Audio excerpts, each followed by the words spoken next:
Well, hi again, everybody. Welcome to another episode of 100 Yards of Football. I'm Harper LeBel, and there on the right side of your screen is Vincent Turner. He and I are both wearing Dodger blue. How about that?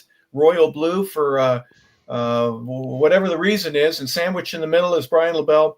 We're here to talk to you about the Big Ten Conference, all the big games that are going to be taking place this weekend, and some of the news that's been going on. And I think it's no surprise, Vincent, we'll start with you. There's been a lot of coaching carousel moves, one with someone being let go since the last time we were on the air, and another with another guy getting a big raise. You wanted to discuss a little bit of that and bring everybody up to date with where the latest coaching carousel changes have been in the Big Ten Conference. I like to say it's a blessing to be on the Big Ten show tonight and blessing to our audience out there.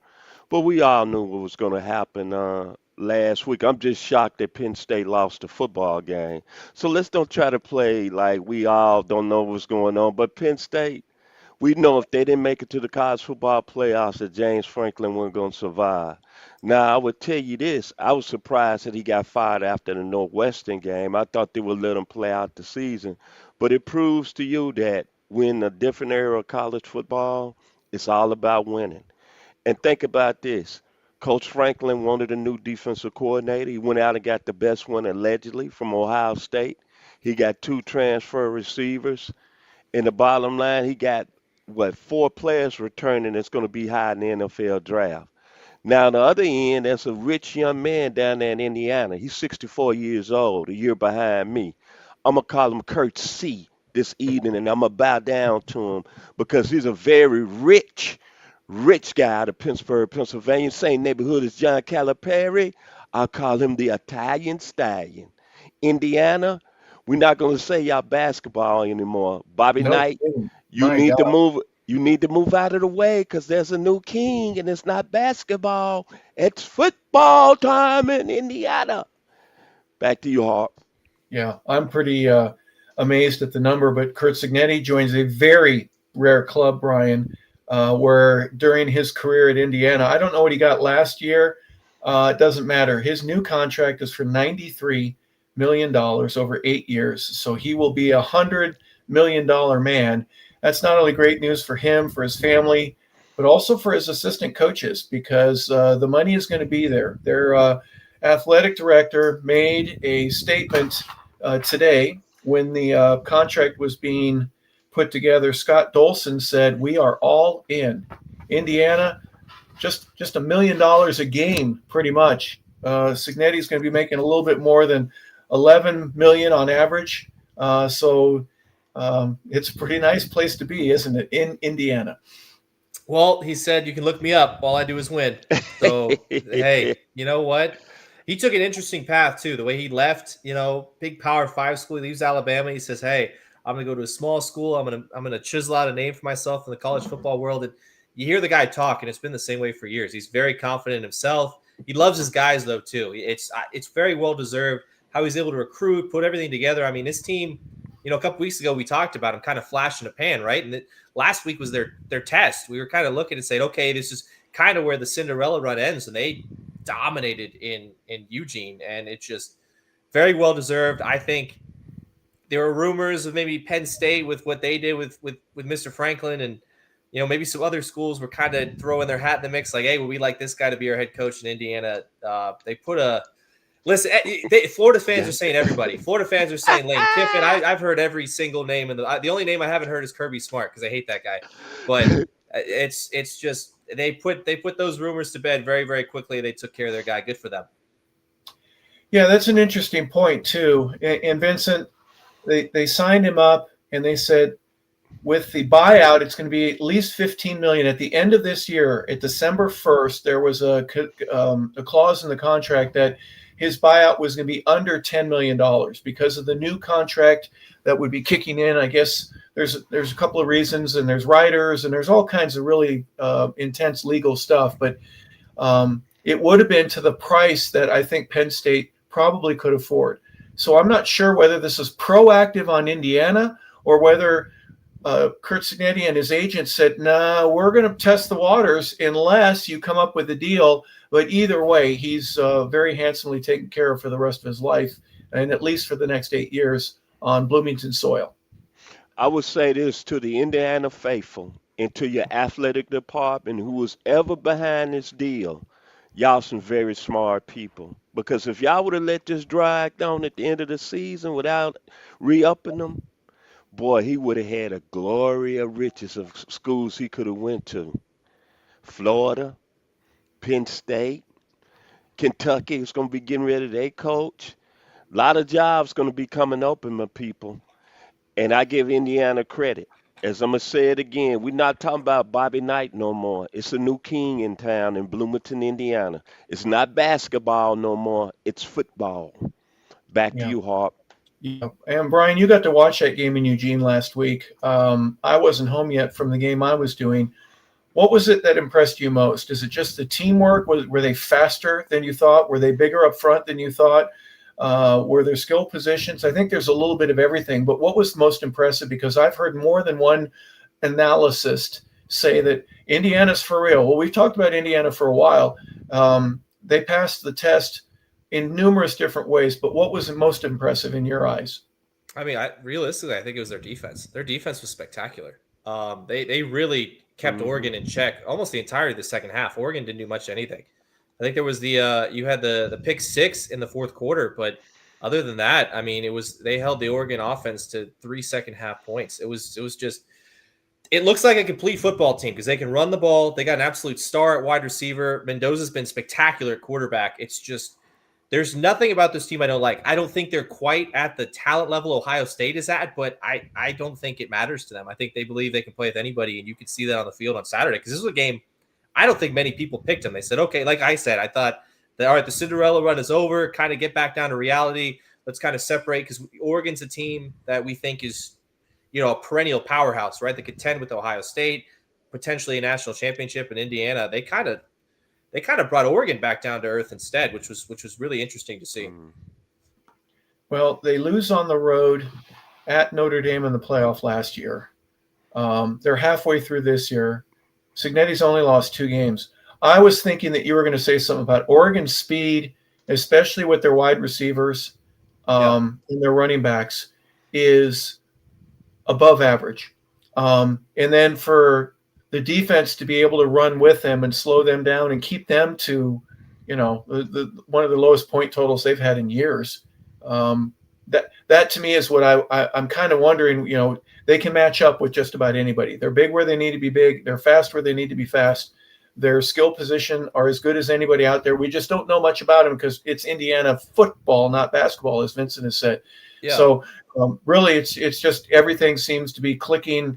They're well coached. They're intense, and they're hungry. I think those are some of the things that those intangibles, you can't measure it how well a guy is going to play, but if he wants it, he's going to play as hard as he possibly can. I think Cignetti gets that out of his players as good as anybody in the 125 schools that play in the NCAA Division I. Yeah. Yeah, there's a ton of balance on the team, too. I mean, we talk about Oregon's skilled players. Dante Moore is the guy that we broke down a couple weeks ago, his film. He's been spectacular, but they had 267 total yards. I mean, Indiana was on the field almost that whole fourth quarter. They did whatever they wanted to do. They said, listen, these guys might be a little better than us, but we're going to control the line of scrimmage, which Joey Clinkscale, shout out him. He says, hey, the offensive defensive fronts, that's how you win football games. And they ate them up front, and they couldn't stop them. And it just – that fourth – you could just kind of look on the faces of the Oregon players. You're like, oh, my gosh, these guys are kicking our butts. And, I think that last possession Oregon had, Dante Moore comes, he throws an interception on the first or second play. And it's just – I was like, they had been on the field in 45 minutes of real time. And it was something to behold. And then they're off the field immediately. And the defense has probably said, like, what are we doing? We're exhausted. We're gassed. Like, you got to help us out. It was I don't want to say it was a beatdown because they only won by 10, but if you take away that pick six, the only mistake Mendoza really made in that game, it wasn't particularly close. Well, they're as high as they've been in anytime I can remember. And I know Lee Corso is basically, a guy that is with his wave and everything, and he puts the hat on, and he's pretty much done with his ESPN College Game Day show. But what joy he must have knowing that the team has resurrected themselves, and football has now become a power, and bowl games and playoff championships are what they're in the mood for. It'll be very interesting to see.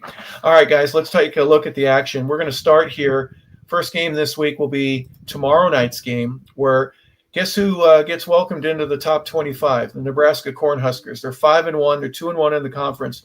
They'll be taking on a 4-2 Minnesota Golden Gopher team. They're in Huntington Bank Stadium. They're in Minneapolis. This ought to be a pretty good game. Vincent, we'll start with you. I'm thinking Nebraska goes on the road.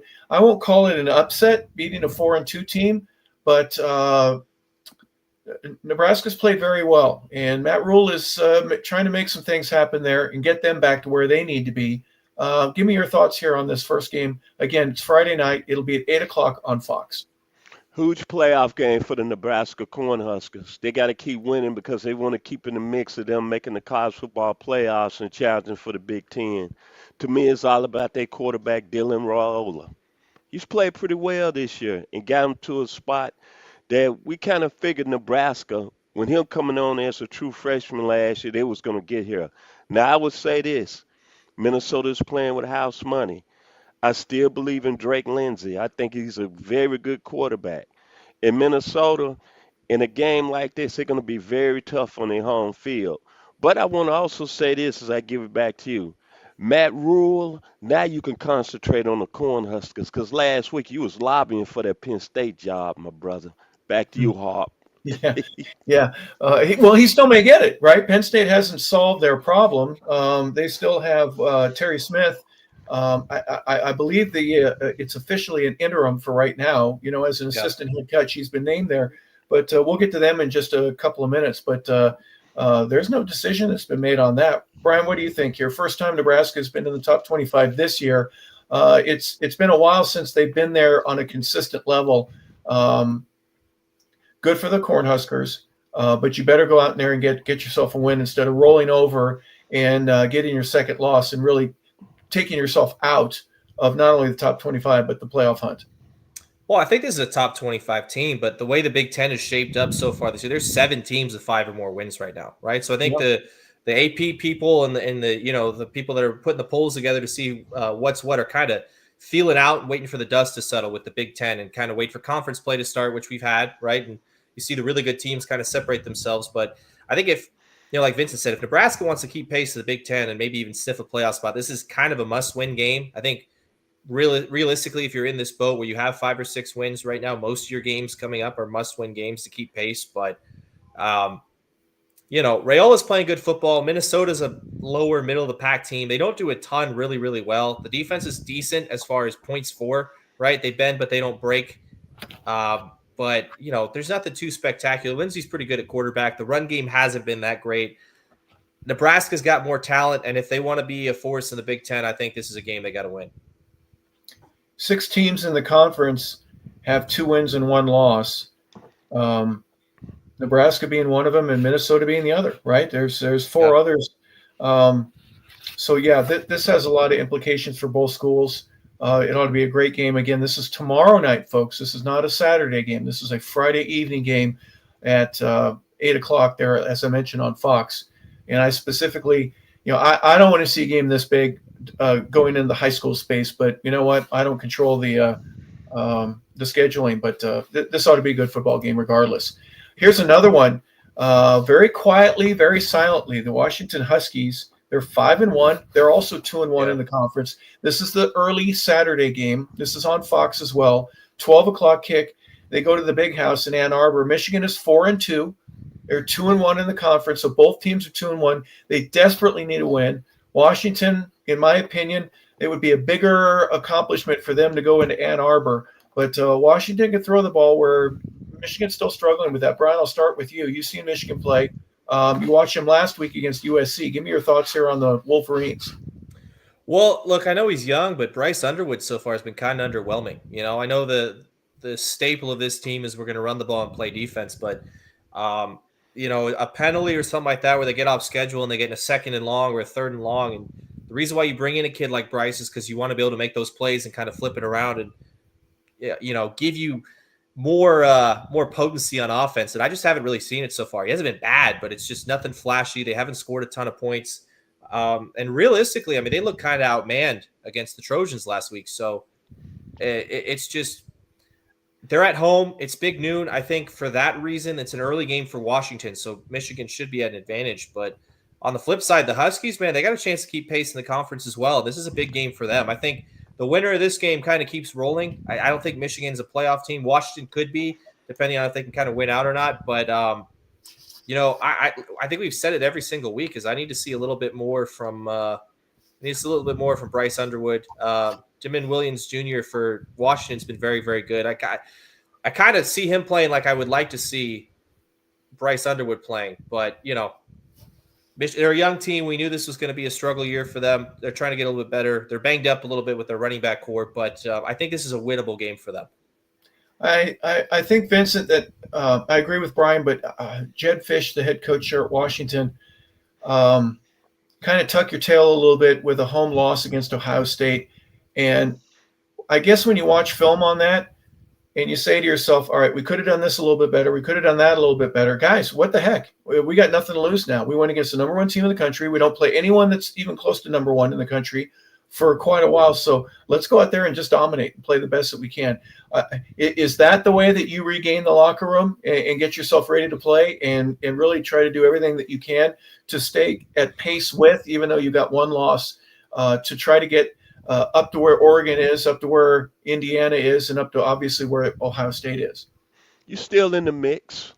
I mean, Ohio State game is been 2 weeks ago. You 5-1. You had a very impressive win over Rutgers last week, 38-19.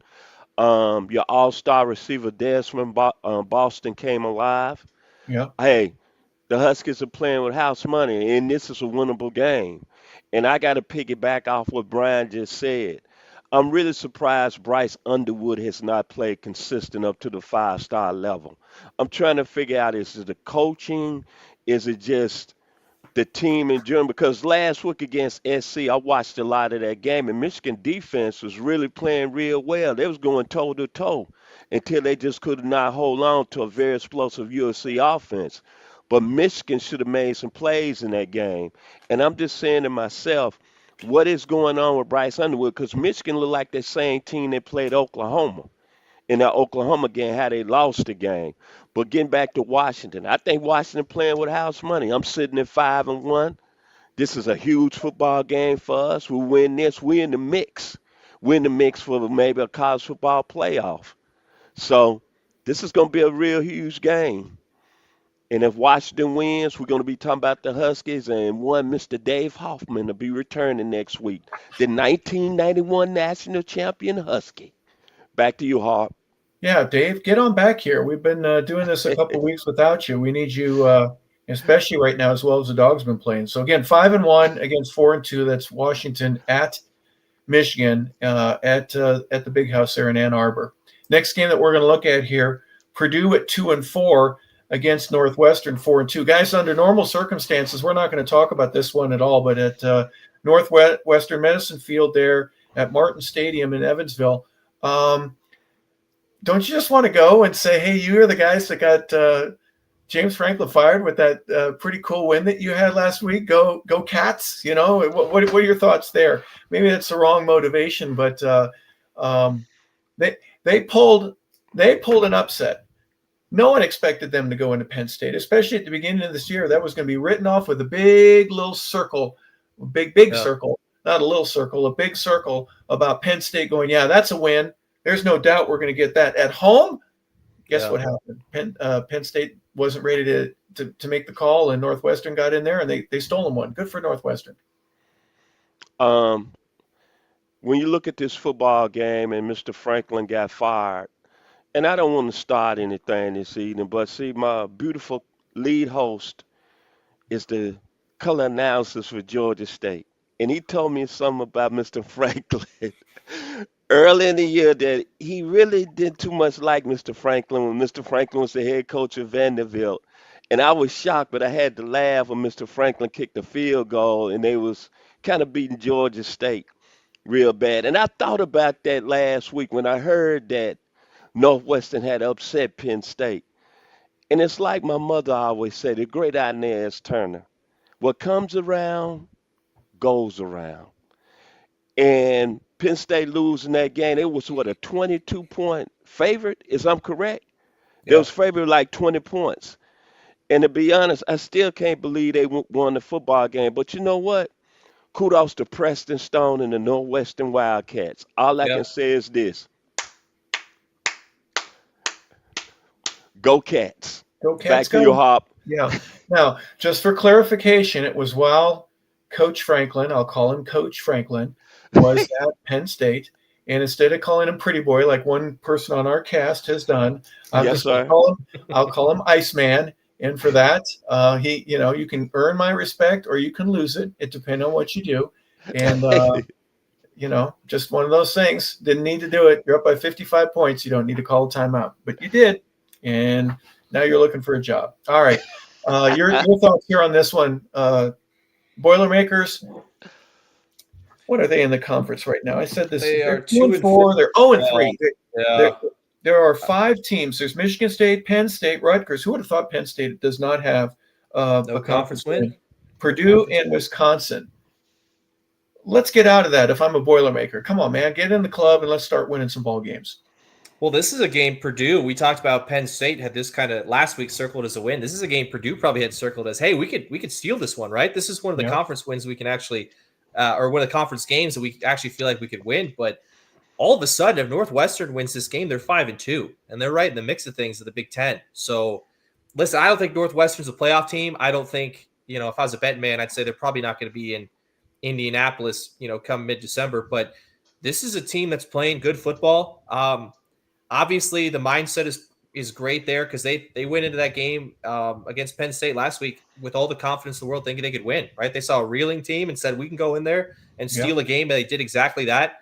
I think they're going to do the same thing again this week. It's a different opponent, but I think they're rolling and like we said, go Cats! Right? I mean, it's good for Northwestern. They're playing some good football. Yeah, it's been quite a while since they were a Rose Bowl caliber, but being 3-1 versus 2-2 in the conference, huge difference. So we'll see what they're able to do. And Purdue looking for their first conference win. Again, that game, when is it again? It's a 3:00 kick. It's on the Big Ten Network. Next game that we want to look at, number 1 team in the country, Ohio State, 6-0. They are 3-0 in the conference. They go against a 2-4 Wisconsin team at Camp Randall Stadium there in Madison. Wisconsin, just like we mentioned a moment ago, they are looking for their first. They're 0-3 in the conference right now. As much as we would like for the Badgers to maybe come out and get their, defining moment for the season, I have to admit, I think Ohio State's too much. It's just too much. I think they're on a mission. Vincent tried to convince me that I'm wrong, but they're 6-0. They're a reason why they're number 1 in the country. I think they go in there and they take care of business. Fellas, I'm going to say this. I think Ohio State at this time of year is a better football team than the team that won the national championship. They are very balanced. Julian Sand is starting to find his role, and all I can think about the Ohio State program, I always think about the 1968 Super Sophomores, Jack Tatum, Rex Kern, Jim Steelwagon. That's what Buckeye football is about. And I'm going to say something here. Caleb Downs, Jeremiah Smith, Carnell Tate, Sonny Styles, Avell Reese. You know what they got in common? And probably the best defensive player in the country, Caden Curry. NFL talent, first round. This Buckeyes team is no question about it, the best team in the country. And I hate to say it because I'm around a lot of Buckeye fans, and I was around some today. They telling me repeat. Now with the Wisconsin Badgers, as I give it back to you, gentlemen, the LeBels, we might need to be getting another pink slip out this weekend. I don't mean to be throwing shots, but I'm going to leave it at that and give it back to the LeBels. Well, Vincent, I think it'd be pretty harsh to be an athletic director and not let your head coach back on the bus to take you to the dormitories or wherever you live after you lose to the number 1 team in the country. That to me seems a little ahead of itself. But if you would lose to Purdue, if you lose to who else would it be? Rutgers. If you lose to Penn State, now that we can have a little bit of fun with them. Remember this, Hopper. They lost to Iowa last week, 37-0, and looked horrible offensively. Pink slip. Back to you, Hop. I'm sorry to interrupt you. No, it's okay. He's calling it, Brian. One of the things that Vincent said that it's undeniable.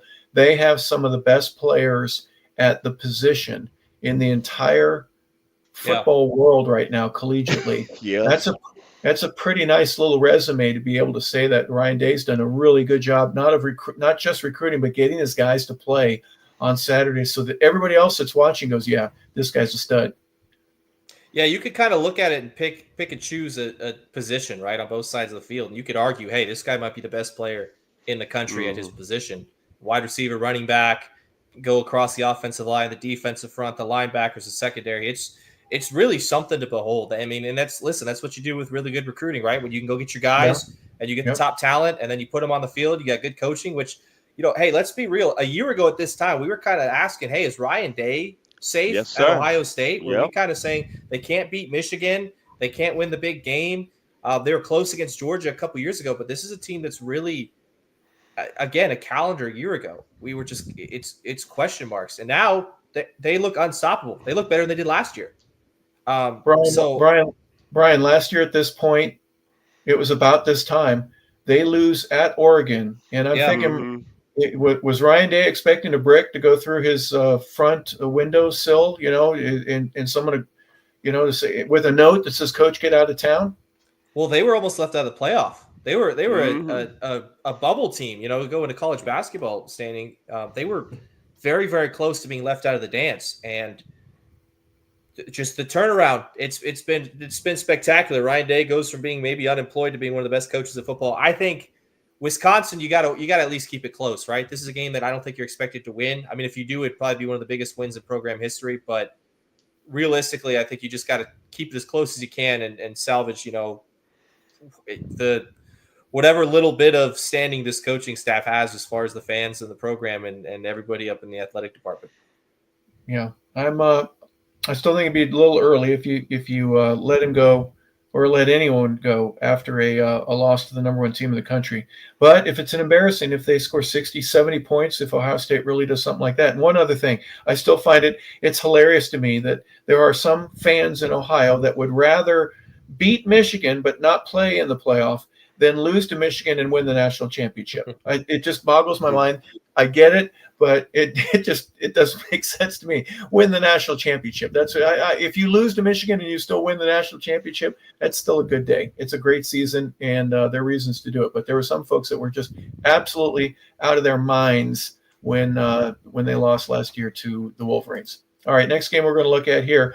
Reeling another 0-3 team here in the conference, Michigan State. And this game also at 3:30. This is on the Peacock Network in Bloomington. They're going to go to Memorial Stadium against an undefeated and 3-0 conference leader right now, Indiana. We've talked a little bit about Curt Cignetti.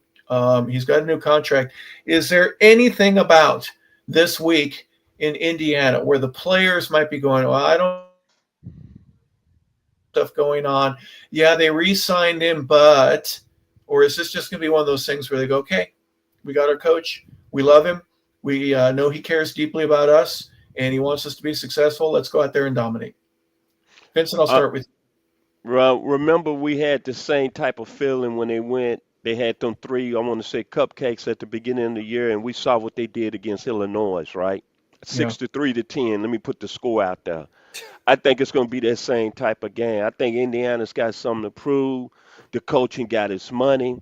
They got a Heisman Trophy quarterback. Some people saying he's going to be the consensus number one pick in the 2026 NFL draft. One more you can say.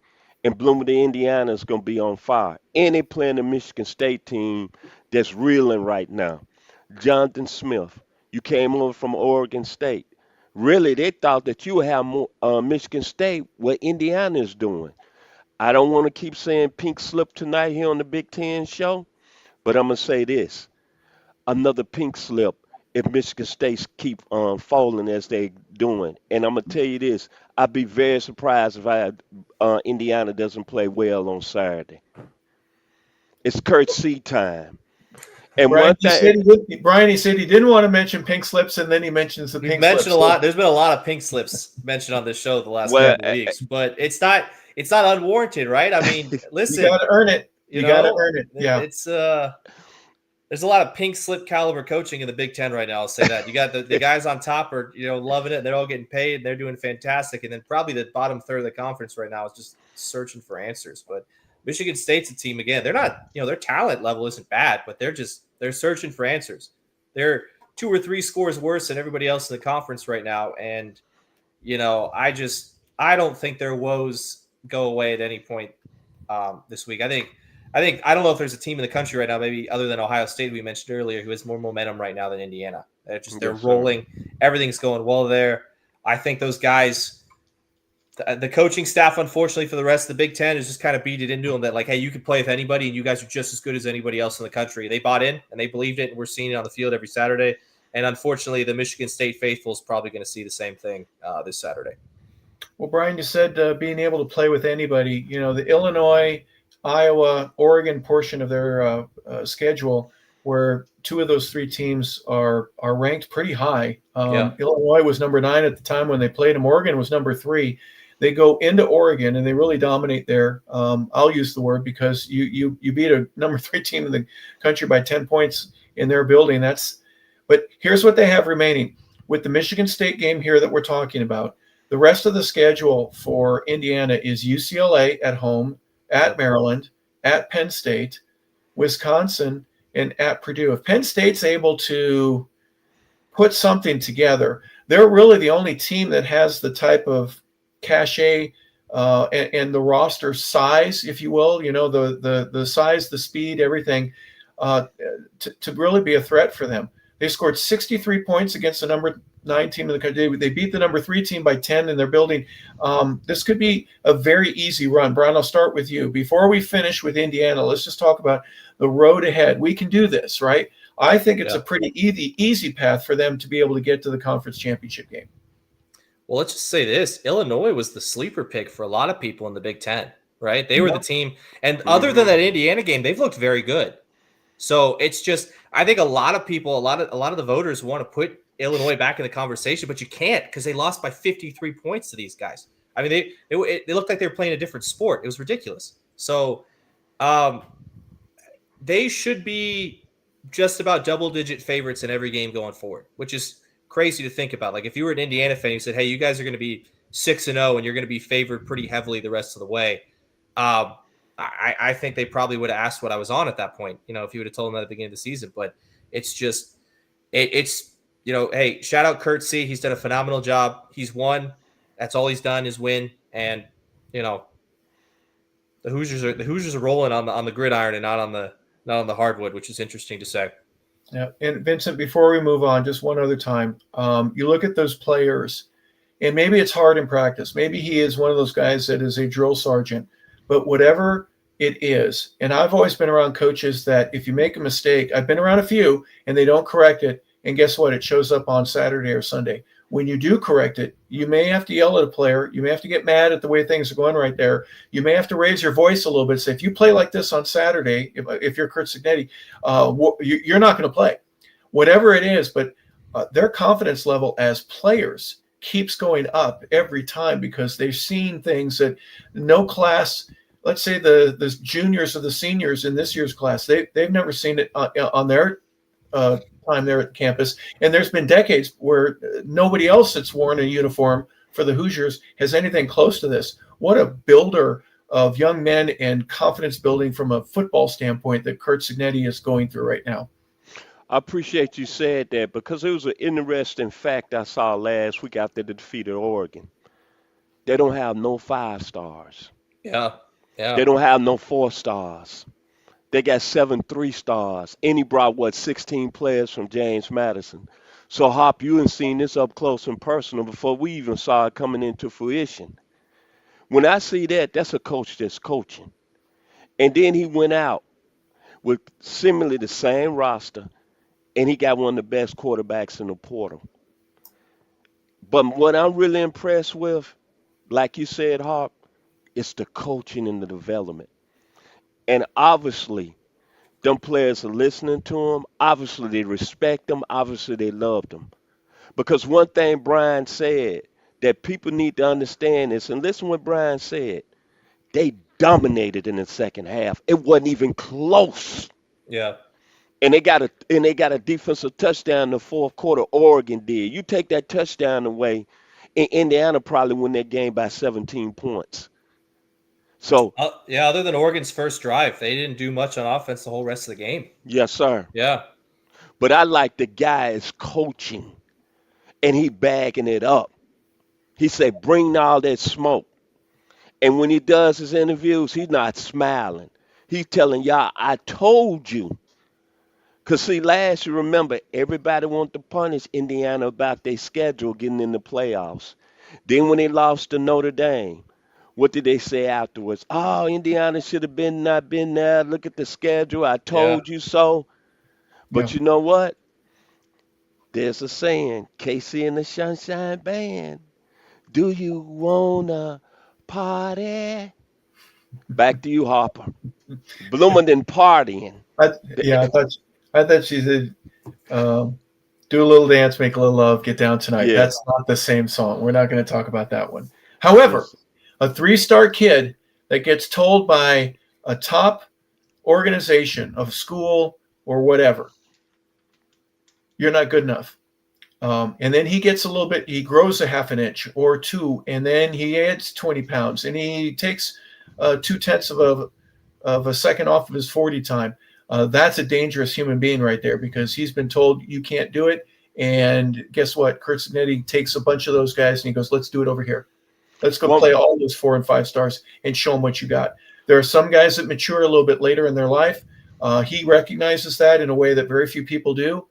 He did it at James Madison, and obviously $93 million and 8 years later, he's going to be doing it at Indiana for quite a while. So if congratulations to him, and this should be a big game. Another win for Indiana is what we're anticipating. There's no reason to think otherwise. 6-0 could be 7-0. Next game we want to talk about here, this is also on the Big Ten Network. After losing last week, the Oregon Ducks fall to number 8 in the country. They're 5-1. They're 2-1 in the conference, and they go to SHI Stadium there in Piscataway. Rutgers is 3-3, but they're also 0-3 in the conference. Brian, will this be a blowout, or will Rutgers show up in one way, shape, or form and say, "Come on, Ducks, we're gonna take a shotgun to you guys"? I mean, I think this has to be a get right game for the Ducks. Going forward, I think this needs to be a prove it kind of game where the team we were last week in the second half is not the team that we are. And we got beat by a very good team, but we didn't play our best football. We deserve to be in the playoff. We deserve to still be, considered in the elite, at least in the Big Ten. But I mean, listen, if you're going to get a get right game, I think Rutgers is probably one of the games you'd want to circle. That's one of the teams you'd probably want to face off against. I think Oregon does get right. I think Dante Moore has a good week. I think they kind of exercised some of the demons from last Saturday, and I wouldn't be surprised if they win this game by 25 to 30 points. That's get right game, and boy, watch out for us is basically what Brian's saying. Vincent, do you agree? I agree 100%. I think the Ducks want to. I think the Ducks, if they had to play the game the next day, I think they would be willing to get on the field. We know Dan Lanning does a lot of talking, and Oregon is going to try to make a Yeah, statement to prove that they still on the national level. I totally agree with both of you gentlemen. yeah. I think Rutgers could be on the wrong end of a whooping.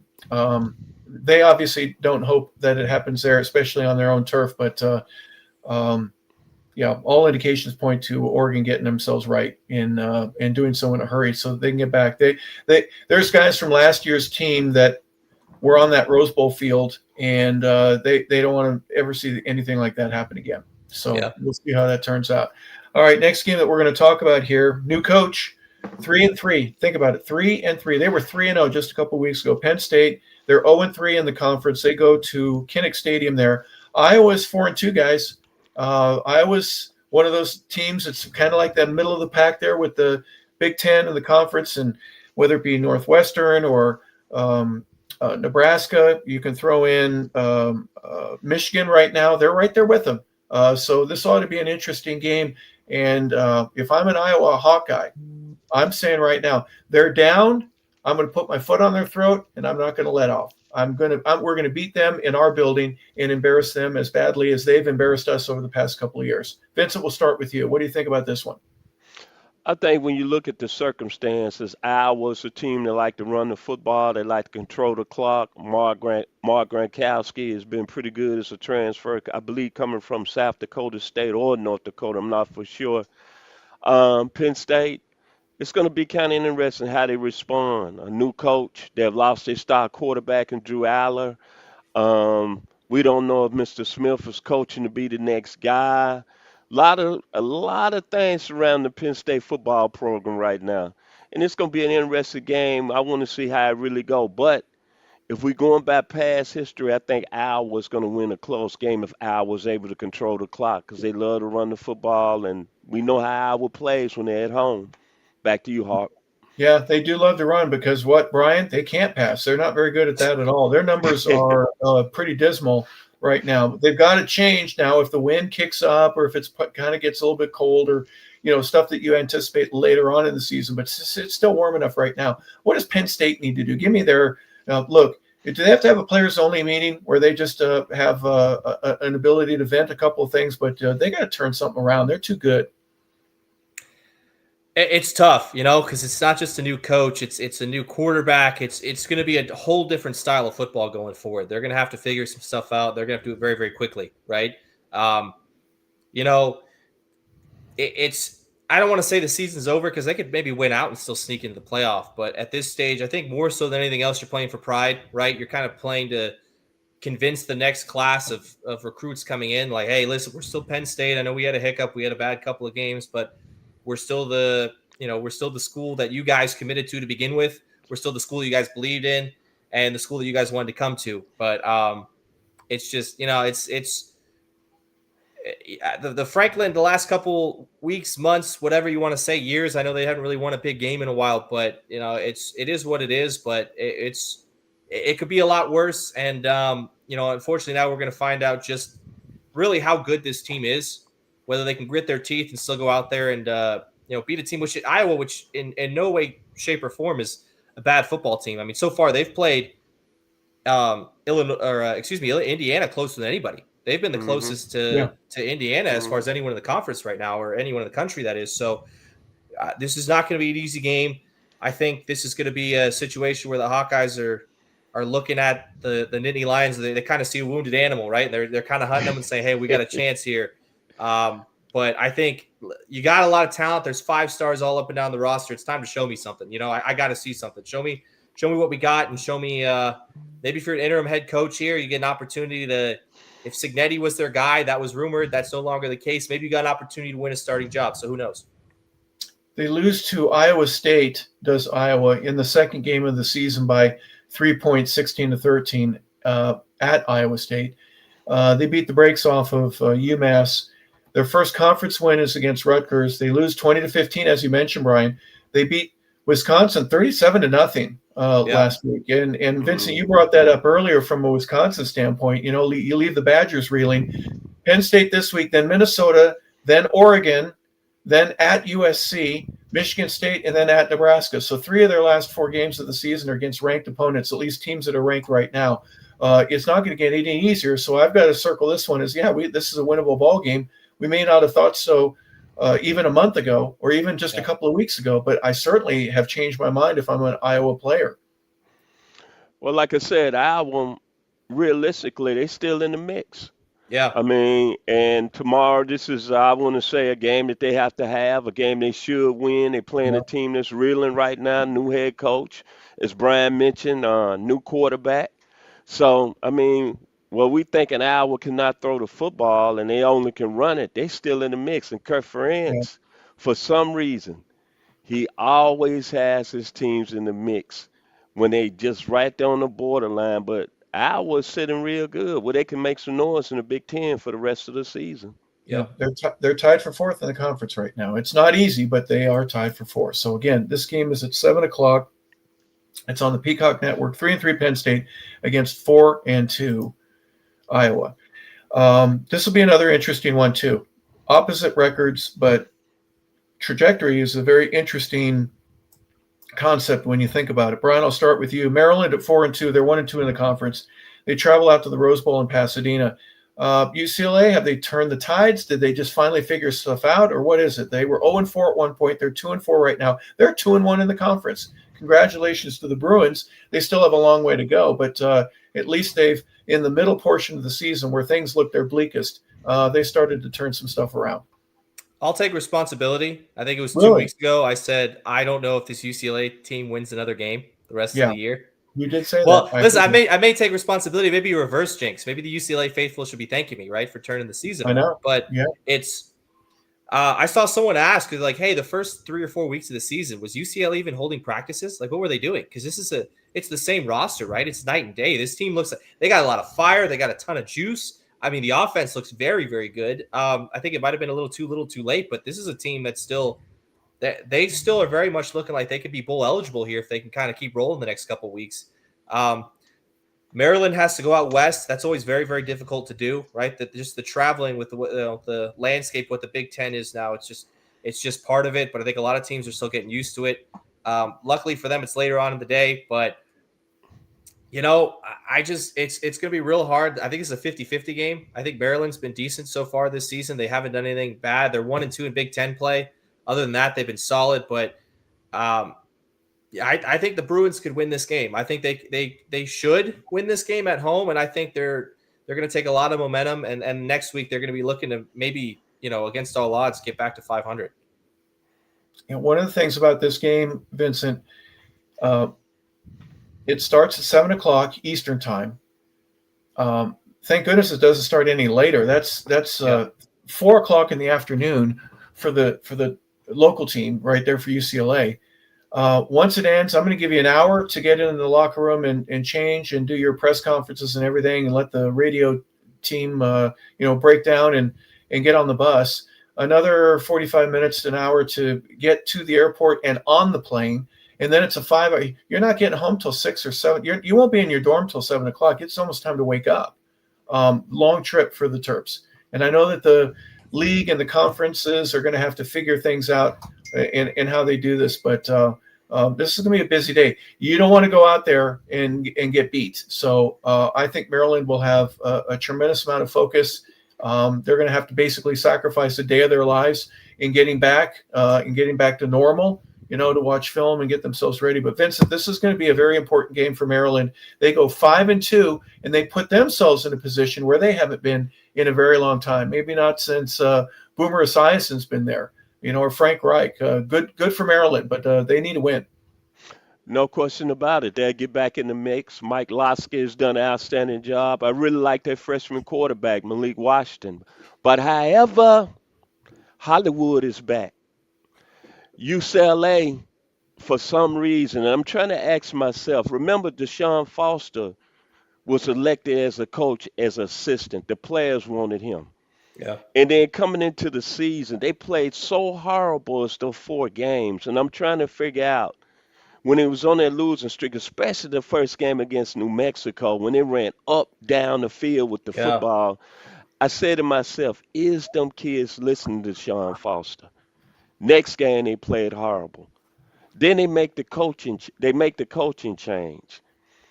And Nico Wise started to make him some more NFL money now. He's back on the radar as being a high draft choice. I think that's been the biggest key to UCLA. He has played extremely well, gentlemen. This is a UCLA football team that I wouldn't want to play. And Maryland, you better be ready to play when you go to the Rose Bowl on Saturday. Ask Michigan State what happened. And UCLA, I did not see them going down to East Lansing and beat Michigan State 38-13. Back to y'all, gentlemen. Well, Bruins at home there at the Rose Bowl. They'll take on Maryland. Again, that game is 7:00 Eastern time. It is on FS1. 4-2 Maryland against 2-4 UCLA. All right, here's the classic right here.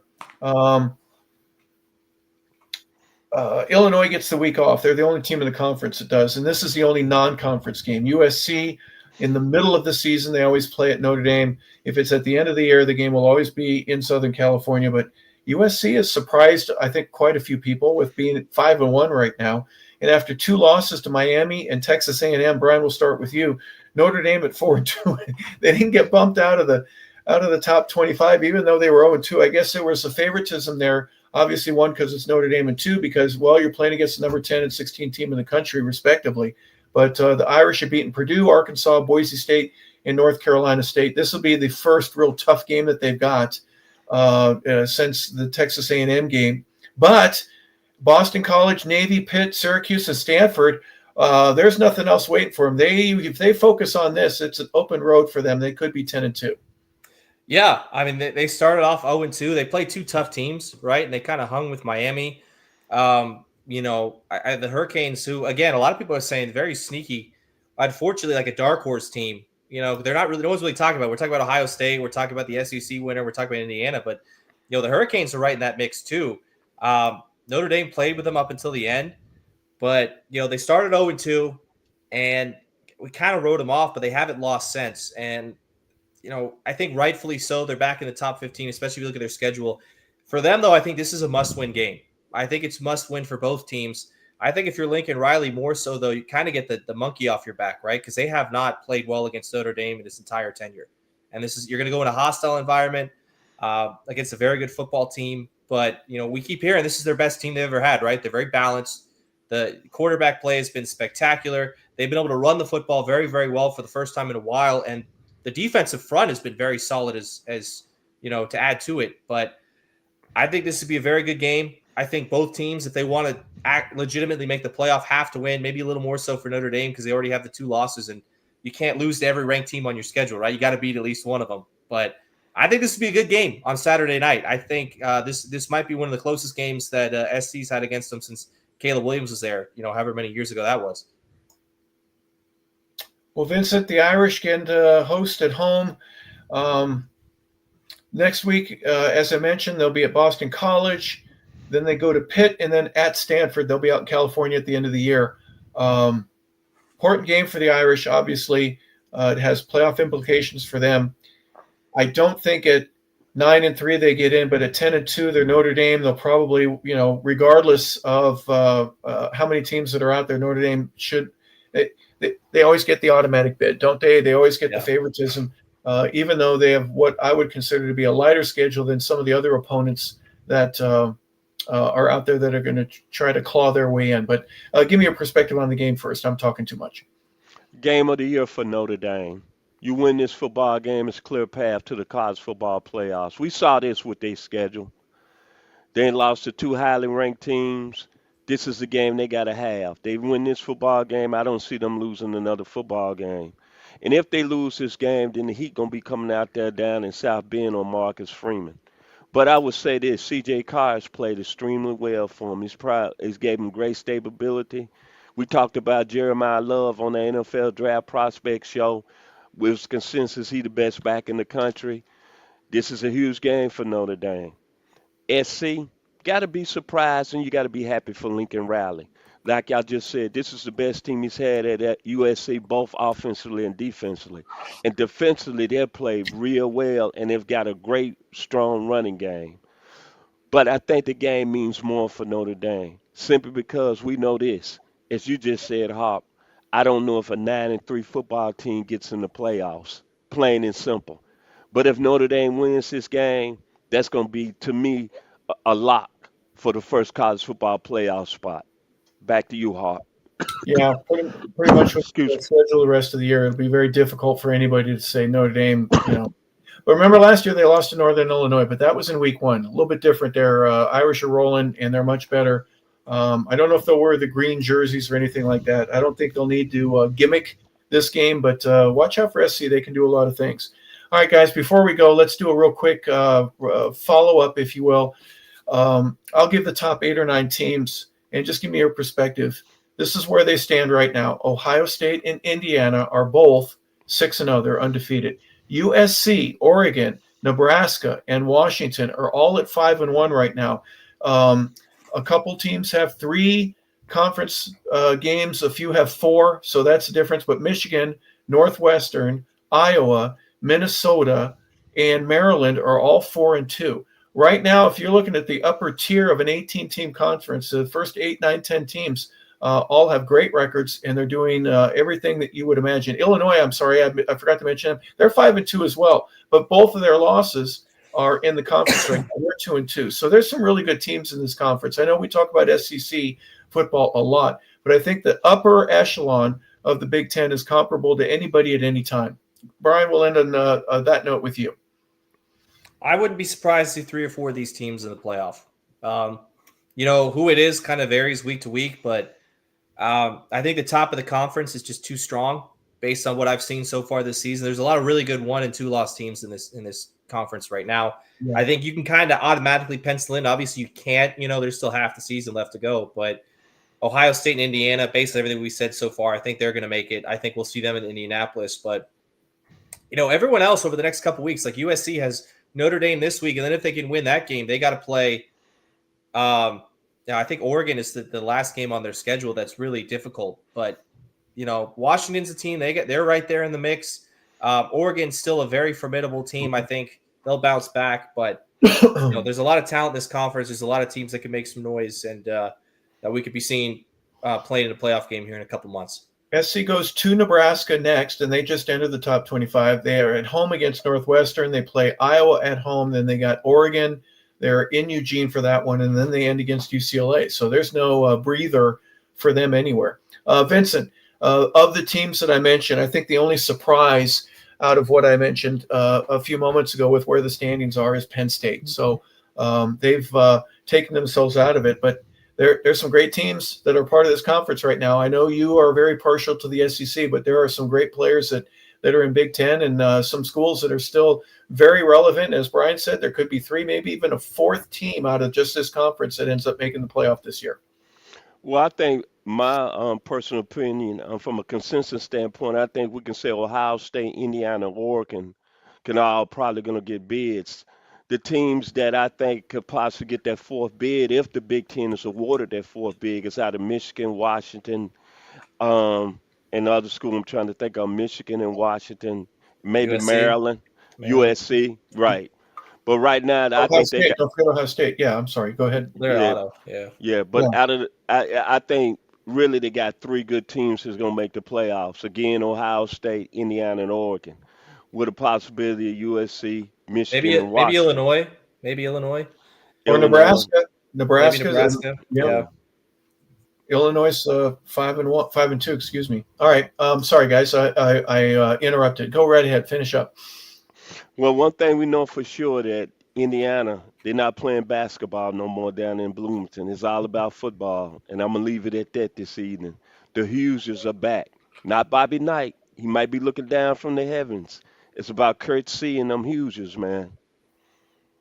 Back to you, Hart.